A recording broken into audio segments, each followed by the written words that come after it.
क्योंकि इन्होंने भगवान श्री कृष्ण पे टिप्पणी की, हिंदू समाज के ऊपर टिप्पणी की कि कहते हिंदू कौन है। विकिपीडिया पे जाके देखो हिंदू का मतलब क्या है। कुमार स्वामी ने एक वीडियो में ये भी कहा है, प्रशासन शासन प्रशासन पॉलिटिक्स जो है वो हमारे से चलती है।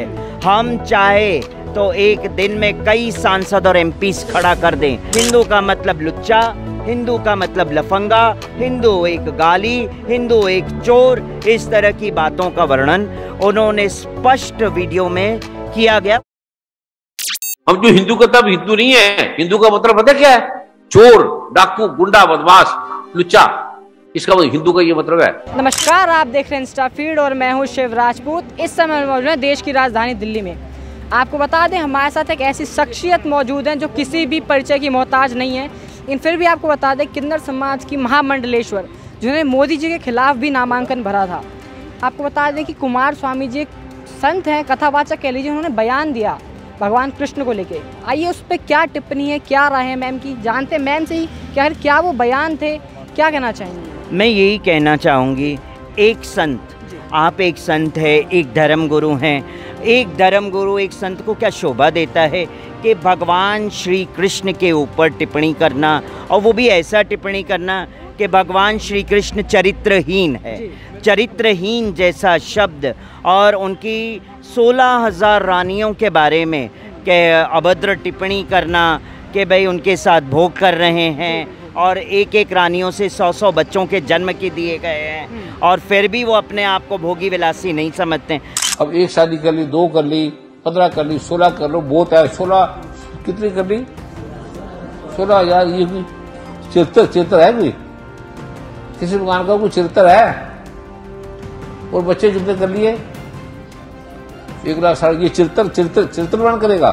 तो क्या ये शोभायमान है? क्या एक संत को शोभा देता है इस तरह की अभद्र टिप्पणी करना? तो इसके खिलाफ हम संतों को आवाज़ उठाना है, और इसीलिए मैंने ब्रजभूमि वृंदावन में इनके खिलाफ आवाज़ उठाया, प्रोटेस्ट किया, और इनके अनुयायियों ने आके पुतला छीना, पोस्टर्स फाड़े हमारे हाथों से छीन के, और जाके कंप्लेंट दर्ज कर रहे हैं।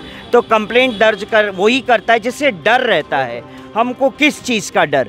आपने गलत शब्द कहा, इसका जवाब इसीलिए हमने आपको दिया है, और हम देते रहेंगे बार बार, क्योंकि इन्होंने भगवान श्री कृष्ण पे टिप्पणी की, हिंदू समाज के ऊपर टिप्पणी की कि कहते हिंदू कौन है। विकिपीडिया पे जाके देखो हिंदू का मतलब क्या है। हिंदू का मतलब लुच्चा, हिंदू का मतलब लफंगा, हिंदू एक गाली, हिंदू एक चोर, इस तरह की बातों का वर्णन उन्होंने स्पष्ट वीडियो में किया गया। वो वीडियो मैंने मीडिया को वायरल भी किया है, और इसी के ऊपर मैं हर स्टेट में आंदोलन करूंगी, हर स्टेट में इसके ऊपर बात करूंगी, और इनका कुमार स्वामी जैसे तथाकथित संत का मैं खंडन करती हूँ बार बार। ये जैसा कि बार बार देखा जाता है कि हिंदू धर्म के ये लोग होके कथावाचक होके, पहले भी एक कथावाचक भी वायरल हुए जिन्होंने राधा जी को लेकर आपत्ति करी देश में, फिर ये अब कर रहे हैं, इन्होंने भगवान कृष्ण को आपत्ति करी, और ये सब हिंदू धर्म के ही हैं। सबसे बड़ी बात यह है, ऐसा कैसे हो जाता है कि हिंदू धर्म के ही होके हिंदू के खिलाफ ऐसे बोलते हैं? किसी और धर्म में ऐसा नहीं दिखा। अभी मुझे लगता है शायद ये लोग कन्वर्टेड हैं। अगर ये लोग रियल में हिंदू होते हैं, अगर ये लोग रियल में इन्होंने शास्त्रों का अध्ययन किया होता, तो ये लोग ऐसी बात ना करते। या तो ये लोगों को पॉलिटिकल ताकत है बहुत बड़ी, क्योंकि कुमार स्वामी ने एक वीडियो में ये भी कहा है, प्रशासन शासन प्रशासन पॉलिटिक्स जो है वो हमारे से चलती है। हम चाहे तो एक दिन में कई सांसद और एमपीस खड़ा कर दें। तो इस तरह की बड़ी बड़ी जब बातें करते तो इसका मतलब कहीं ना कहीं पॉलिटिकल इन्फ्लुएंस है उनका पास वो ताकत है, सपोर्ट है, तभी तो इतनी बड़ी बात कर जाते हैं ऐसे तथाकथित संत। और मैं पॉलिटिकल पीपल्स को कहूँगी, और हाई कमांड को भी यही कहती हूँ कि आप लोग ऐसे संतों को सपोर्ट ना दें, क्योंकि ये लोग आपका तस्वीर, आपकी फ़ोटोज़ सबको दिखा के बरगलाते हैं। मैम आपसे जानना चाहेंगे, ये जो कुमार स्वामी जो बयान दिया है उसके क्या एक्शन की डिमांड कर रहे हैं आप? किस तरीके से उनसे आप लोग चाह रहे हैं? क्या माफ़ी मांगनी चाहिए उन्हें? उनको कड़ी से कड़ी सज़ा मिले, उनके आश्रमों की जांच हो, जिन आश्रमों के अंदर उन्होंने अपनी 5 पत्नियों को रखा है वहाँ की जांच हो, और पूरी तरह से जांचो कि उनके आश्रम का काला सच बाहर निकले। चलिए मैम, ये सारी तो बात हुई इसकी, लेकिन आपको पता है कि राजनीति के बिना तो देश में बात होती नहीं है और राजनीति से भी आपका पुराना नाता है। और हाल ही फिलहाल में जिस तरीके से पूरे देश ने देखा कि आपने वाराणसी से नामांकन भरा मोदी के विरुद्ध में, तो क्या कारण थे मैम नामांकन भरने की जरूरत पड़ी आपको मोदी जी? देखिए, मोदी जी के सामने मुझे नामांकन इसीलिए करना पड़ा क्योंकि मेरा किन्नर समाज, मेरा विश्वकर्मा समाज, जिस विश्वकर्मा समाज से मैं आती हूँ, जिस किन्नर समाज से मैं आती हूँ, उन समाज का उत्थान कैसे होगा। मैंने इसीलिए इलेक्शन में खड़ी रही थी उनके सामने कि हाईकमान तक ये बात पहुँचे, मेरा किन्नर समाज को संसद में बैठना चाहिए, लोकसभा सीट मिलनी चाहिए। आप टिकट्स पॉलिटिकल पीपल्स को सबको देते, उद्योगपतियों को भी टिकट मिल जाती है, फिल्म स्टार्स को भी टिकट मिल जाती है, मगर किन्नर समाज को टिकट क्यों नहीं मिलती है? क्योंकि किन्नर समाज शायद उतना बड़ा फंड नहीं दे पा रहा, इसके वजह से आप टिकट नहीं दे रहे। या तो जो लोग फंड जाके देते हैं तभी उनको टिकट मिलती है। तो इसके वजह से मैं खड़ी थी और मेरी आवाज़ वहाँ तक पहुँची। फिर बाद में मुझे बैठने के लिए भी कहा गया, मैंने वो भी बात मानी। उसके बावजूद आज जब ये कैबिनेट का पूरा गठन हुआ, शपथ ग्रहण हुआ, संसद सत्र चल रहा है, मगर अभी तक हमारी बात उसमें क्यों नहीं उठी? हाँ, बिल्कुल वही बड़ा सवाल है मैम कि जब तो बात होती है, धोखेबाजी हुई हमारे साथ। बीजेपी ने क्लियर धोखेबाजी की है, इसका मतलब। हाँ, एक तरफ तो ये लोग नारा देते हैं कि देश में सबका विकास सबका साथ नारे होते हैं, सबके लिए बोला जाता है किन्नर समाज के लिए हम बहुत काम करेंगे, बातें बड़ी बड़ी बनाई जाती हैं, पर जब काम करने की बात आती है तो ये देखा जाता है एक सीट तक नहीं मिलती है मैम यहाँ। किन्नर समाज के नाम का फंड भी आता है सरकार को, वो फंड किसकी जेब में जाता है मुझे वो बताएं।